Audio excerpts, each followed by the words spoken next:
नमस्कार, आप देख रहे हैं कच्चा चिट्ठा। मैं हूं आपके साथ प्रीति रघुनंदन। पाकिस्तान में लापता हुए हजरत निजामुद्दीन दरगाह के सज्जादा नशीं आसिफ अली निजामी और उनके भतीजे सैयद नाजिम अली निजामी सुरक्षित वतन लौट आए।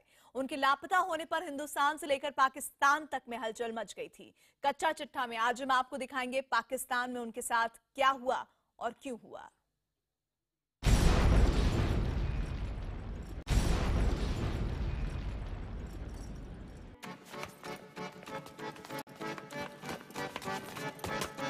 कदम बढ़ा ले, हदों को मिटा ले, आजा खाली पल में पीका घर तेरा।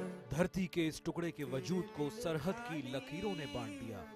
दोनों के बीच खिंची ये सियासी लकीर आज तक सुलग रही है। या निजामुद्दीन सरकार,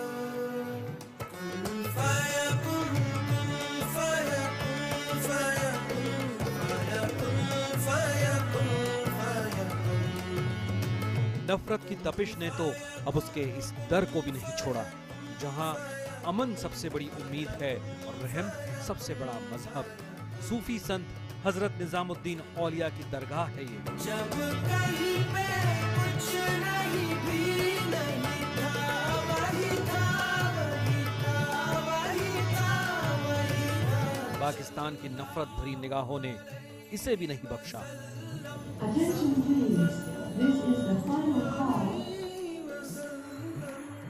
नफरत की ये दास्तान इस दरगाह से 1000 किलोमीटर दूर पाकिस्तानी शहर कराची से शुरू हुई थी। मेरे पैरों तले जमीन निकल गई। मैं क्या करूं, कहाँ जाऊं? सब वो सवाल जवाब करने लगे वो जो थे। सच्चाई का पैगाम देने वाले हैं, गैर कानूनी काम करने वाले नहीं हैं। और सब घेर लिया मुझे चारों तरफ से। 8-10 आदमियों ने कपड़ा डाल दिया मेरे ऊपर, सर के ऊपर। निजामुद्दीन औलिया दरगाह के मुखिया और खादिम के चंद बयानों से खत्म मानी जा रही इस कहानी के हर मोड़ पर खड़े हैं सवाल। ये हैं सैयद आसिफ अली निजामी, जो निजामुद्दीन औलिया की दरगाह के सज्जादा नशीं हैं, और ये हैं उनके भतीजे नाजिम अली निजामी। आसिफ अली निजामी और नाजिम अली निजामी 15 दिन बाद पाकिस्तान से दिल्ली वापस लौटे हैं, लेकिन ऐसी कहानी का हिस्सा बनकर जो 80 साल की इतनी बड़ी उम्र में न उन्होंने देखी थी और न सुनी थी। ये सिर्फ वतन लौटने की खुशी नहीं है, सही सलामत लौट पाने का सुकून है ये। सुषमा जी का शुक्रगुजार हूँ कि उन्होंने जो दिलचस्पी ली राजनाथ साहब से, और तमाम लोगों का शुक्रिया अदा करता हूँ, और पाकिस्तान गवर्नमेंट के लिए भी दुआ और शुक्रिया अदा करता हूँ जिन्होंने फितने को खत्म किया। हजरत निजामुद्दीन औलिया की दरगाह के सज्जादा नशों के साथ पाकिस्तान में जो सलूक हुआ, उसे देखकर यही कहा जाएगा कि पाकिस्तान को न तो अमन पसंद है और न ही अमन का पैगाम देने वाले। निजामी 6 मार्च को दिल्ली से पाकिस्तान इंटरनेशनल एयरलाइंस से कराची पहुंचे थे। यहां से वो लाहौर के लिए रवाना हुए, जहां उन्होंने मशहूर बाबा फरीद की दरगाह में चादर चढ़ाई। बाबा फरीद की मजार पर चादर चढ़ाने की तस्वीरों को भी उन्होंने ट्वीट किया। लाहौर में उन्होंने अपने कई जानने वालों से मुलाकात भी की, लेकिन लाहौर से वापसी के बाद इस छोटी सी कहानी में एक बड़ा ट्विस्ट आ गया।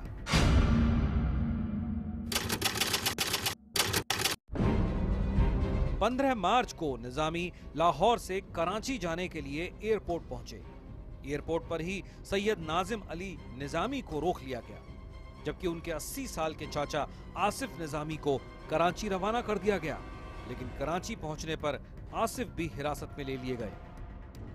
6 मार्च से शुरू हुआ निजामी का पाकिस्तान दौरा 15 मार्च तक ठीक ठाक रहा, लेकिन 15 मार्च को अचानक पाकिस्तान में हलचल मच गई, और इसकी वजह थी एक अखबार की रिपोर्ट छपी और दोनों लापता हो गए।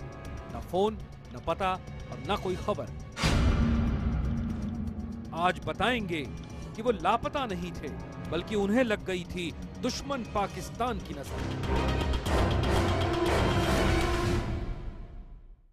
सैयद आसिफ अली निजामी और सैयद नाजिम अली निजामी पाकिस्तान में लापता नहीं हुए थे, बल्कि उन पर दुश्मन पाकिस्तान की हथकड़ियां लग गई थी। इसकी वजह थी पाकिस्तान के एक अखबार में छपी झूठी रिपोर्ट, जिसमें उन्हें जासूस बता दिया गया था।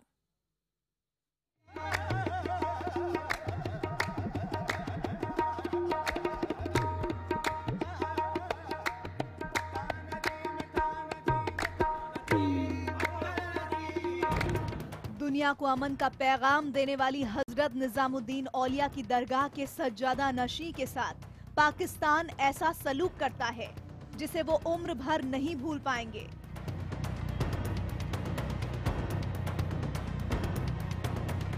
लाहौर में पहले 80 साल के आसिफ अली निजामी के भतीजे को हिरासत में लिया गया और उन्हें अकेले हवाई जहाज में सफर करने के लिए मजबूर किया गया। इसके बाद कराची पहुंचते ही उन्हें भी गिरफ्त में ले लिया गया। वजह थी एक अखबार। 80 साल के बुजुर्ग के साथ ये सलूक उर्दू के एक पाकिस्तानी अखबार में छपी खबर की वजह से किया गया। ये खबर जिसका न सिर था न पैर।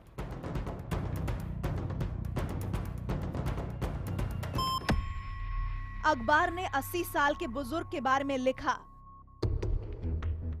आसिफ और नाजिम निजामी ने पाकिस्तान में किसी दरगाह के जिम्मेदार से मुलाकात नहीं की।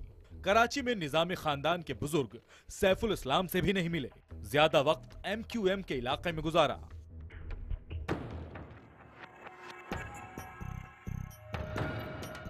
पाकिस्तानी अखबार उम्मत की ये खबर सरासर झूठी थी। इसका सबूत पाकिस्तान के पास था। आसिफ और नाजिम निजामी ने लाहौर में फरीद बाबा की दरगाह पर चादर चढ़ाने के बाद अपनी तस्वीर जारी की थी। ये वो तस्वीर है जिसमें दोनों दरगाह में चादर चढ़ाते नजर आ रहे हैं। इसके बावजूद पाकिस्तान की एजेंसियों ने झूठी रिपोर्ट पर एक शर्मनाक कदम उठा लिया। वो आए करेंगे वो नाजिम साहब का है, उन्हें ले गए साथ में करेंगे ऑफिस में ले जा रहे हैं। अब क्या पता कहाँ लेके गए। मेरे पैरों तले जमीन निकल गई। मैं क्या करूँगा, कहाँ जाऊँ। सब वो सवाल जवाब करने लगे वो जो थे। अखबार का झूठ यहीं खत्म नहीं हुआ। उसने अपनी रिपोर्ट में लिखा, 2 दिन पहले लाहौर और कराची के एयरपोर्ट से लापता हो जाने वाले 2 भारतीय शहरियों दरगाह निजामुद्दीन औलिया के सज्जाद नशी आसिफ अली निजामी और उनके अजीज नाजिम निजामी लाहौर के किसी जिम्मेदार शख्स से नहीं मिले। पाकिस्तान में निजामी की बड़े लोगों से भी मुलाकात नहीं हुई। उनकी कराची और लाहौर में मसरूफियत ने मामला संदेहास्पद बना दिया है। और इसके बाद तो अखबार ने अपनी रिपोर्ट में उन्हें जासूस बता दिया। निजामी के रॉ से रिश्ते होने की बात से इनकार नहीं किया जा सकता। इससे पहले भी ये बात सामने आ चुकी है कि रॉ MQM जैसे सियासी दलों के अलावा पंजाब के आतंकियों और कुछ दरगाहों के जरिए अपना नेटवर्क मजबूत करने की कोशिश कर रही है। इस खबर के बाद से निजामी लापता थे। हिंदुस्तान में उनके परिवार में कोहराम मच गया। उनके परिवार ने भी उनका पता लगाने की कोशिश की।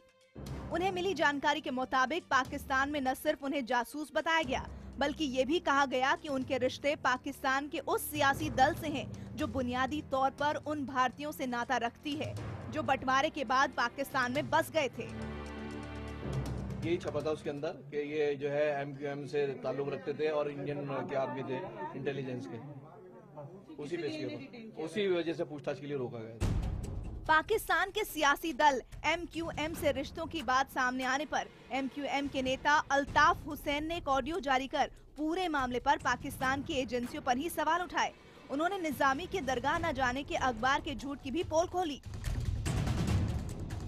पाक पटन शरीफ रवाना हुए और हजरत बाबा फरीदुद्दीन गंज शुक्र रहमतुल्लाह अलैह पाक पटन के मज़ार शरीफ में जाकर उन्होंने हाजिरी दी, चादर चढ़ाई और अपने मुरीदीन से वहाँ कुछ रोज क़याम करके उनसे मुलाकातें करते रहे।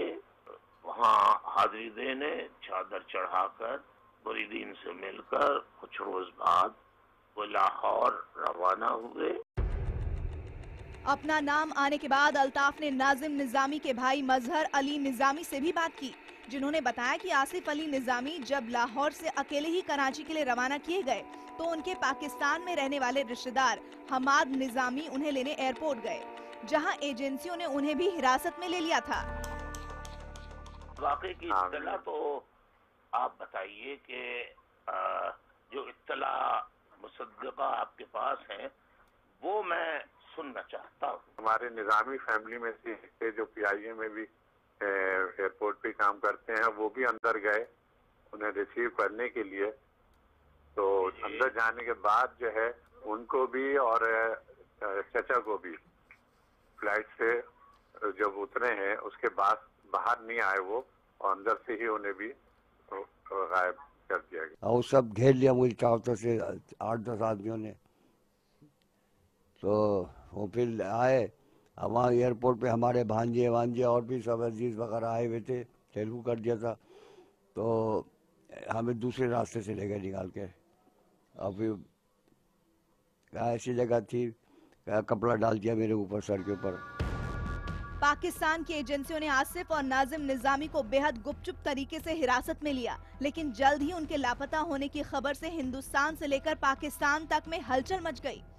विदेश मंत्री सुषमा स्वराज ने इस मामले को लेकर पाकिस्तान के प्रधानमंत्री नवाज शरीफ के सलाहकार सरताज अजीज से बात की। इसके बाद उनके रिहाई का रास्ता खुला और वो भारत पहुंचे। पाकिस्तान में निजामी के लापता होने के बाद इस बात का भी अंदेशा था कि कहीं कट्टरपंथियों ने उन्हें बंधक तो नहीं बना लिया, क्योंकि पाकिस्तान में सूफी तबका लंबे समय से कट्टरपंथियों के निशाने पर है। लगातार उनकी हत्याएं हो रही हैं और दरगाहों पर धमाके हो रहे हैं।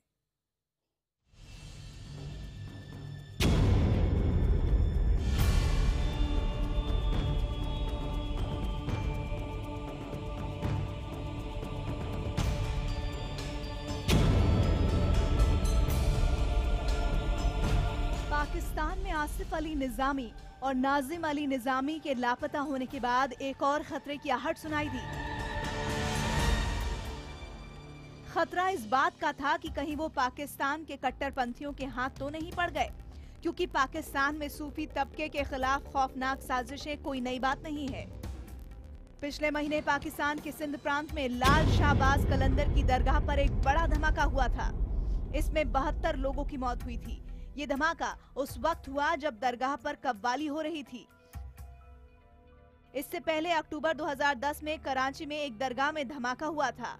उससे पहले लाहौर की उसी दाता दरगाह में हमला हुआ था, जहां निजामी चादर चढ़ाने गए थे। यही नहीं, पाकिस्तान में वो लोग भी कट्टरपंथियों के निशाने पर हैं, जो सूफी संगीत और कव्वालियों के हुनरमंद हैं। जून 2016 में पाकिस्तान के कराची में कव्वाली के मशहूर गायक अमजद साबरी की गोली मारकर हत्या कर दी गई थी। 2 बाइक सवार उन्हें भीड़भाड़ वाले इलाके में गोली मारकर फरार हो गए थे। पाकिस्तान में एक बड़ा तबका सऊदी अरब के वहाबी पंथ को मानता है, जिसका कहना है कि नाच और गाना इस्लाम के खिलाफ है। ये लोग सूफी संगीत को गैर इस्लामी मानते हैं और सूफियों को अपना दुश्मन। पाकिस्तान जो इस्लाम को चला रहा है वो एक किस्म का जो सऊदी अरेबिया का वहाबिज़म है उसी का एक्सटेंशन है। उस इस्लाम के अंदर आपसी प्रेम, आपसी भाईचारा, सद्भावना का कोई स्कोप नहीं है। निजामी के लापता होने के बाद सबसे पहले यही खतरा सामने आया कि कहीं वो सूफियों को दुश्मन मानने वाले कट्टरपंथियों के हाथ तो नहीं पड़ गए। लेकिन विदेश मंत्री सुषमा स्वराज के दखल से साफ हो गया कि इसके पीछे पाकिस्तान की एजेंसियों का हाथ था। अब उनके भारत वापस लौटने पर सवाल उठ रहा है कि क्या पाकिस्तान जाना सुरक्षित है। सरकार के स्तर पर गलत बयानी नहीं होनी चाहिए। और दूसरी बात, वहाँ पर जो ISI है, जो उनकी इंटेलिजेंस एजेंसी है, ये आउट ऑफ कंट्रोल है, उनका सरकार के नियंत्रण के बाहर है। और वहाँ पर ये लिबर्टीज वगैरह भी कहीं कुछ नहीं है, किसी को पकड़ करके कभी ये। निजामी के लापता होने के बाद जब पाकिस्तान की पोल खुली तो उसने आनन फानन में निजामी को रिहा कर दिया।